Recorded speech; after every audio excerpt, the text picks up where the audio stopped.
알기 쉬운 건강정보 헬스인포입니다. 여러분, 슬슬 장마철이 다가오고 있어요. 장마철은 단순히 비만 오는 게 아니라 고온다습한 날씨가 특징이죠. 이런 날씨는 우리 건강에 생각보다 많은 영향을 미친답니다. 특히 주의해야 할 두 가지가 바로 온열 질환과 식중독이에요. 오늘은 장마철에 우리 몸을 안전하게 지키는 방법에 대해 자세히 알아볼게요. 먼저 온열 질환에 대해 이야기해 볼까요? 장마철에는 습도가 높아서 우리 몸에 땀이 잘 증발하지 않아요. 땀은 몸에 열을 식혀주는 중요한 역할을 하는데 땀이 제대로 마르지 않으면 체온 조절이 어려워지고 몸속에 열이 쌓이게 됩니다.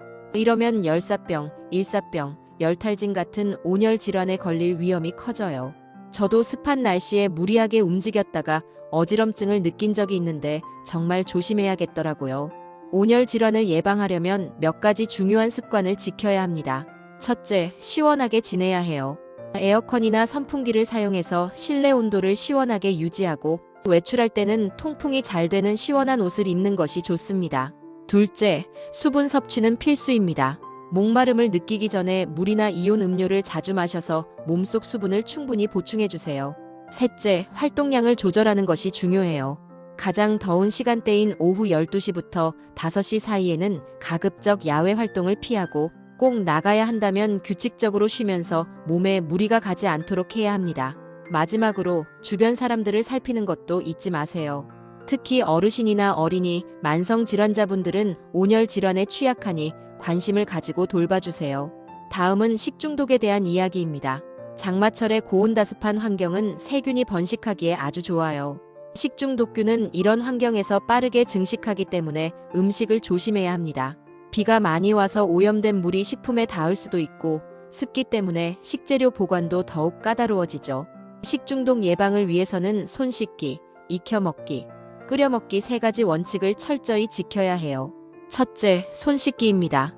음식 조리 전후, 식사 전, 화장실 이용 후에는 비누를 사용해서 흐르는 물에 30초 이상 손을 깨끗이 씻는 것이 가장 중요합니다. 둘째, 익혀 먹기입니다. 육류나 어패류는 중심 온도가 75 이상이 되도록 1분 이상 충분히 익혀서 섭취해야 안전해요. 셋째, 끓여 먹기입니다. 물은 반드시 끓여 마시고 정수기를 사용한다면 필터 교체 주기를 철저히 지켜주세요. 이 외에도 식재료 관리에 신경 써야 합니다. 신선한 재료를 구입하고 냉장고는 5도 이하, 냉동고는 영하 18도 이하로 유지해서 보관해야 해요. 해동된 식품은 다시 냉동하지 않는 것이 좋고 칼이나 도마 같은 조리 도구는 사용 후 깨끗하게 세척하고 소독해야 합니다. 가능하다면 육류용과 채소용을 구분해서 사용하는 것이 안전해요. 남은 음식은 가급적 빨리 먹고 보관할 때는 반드시 냉장 보관하며 다시 먹기 전에 충분히 재가열해 주세요. 장마철은 불쾌지수도 높고 건강을 위협하는 요소들이 많지만 오늘 알려드린 몇 가지 수칙만 잘 지키면 건강하게 여름을 보낼 수 있을 거예요. 온열 질환이나 식중독 초기 증상이 나타나면 지체하지 말고 전문가의 도움을 받는 것이 중요합니다. 이 영상의 내용은 일반적인 건강 정보를 담고 있으며 정확한 진단과 치료는 반드시 전문가와 상담해야 합니다.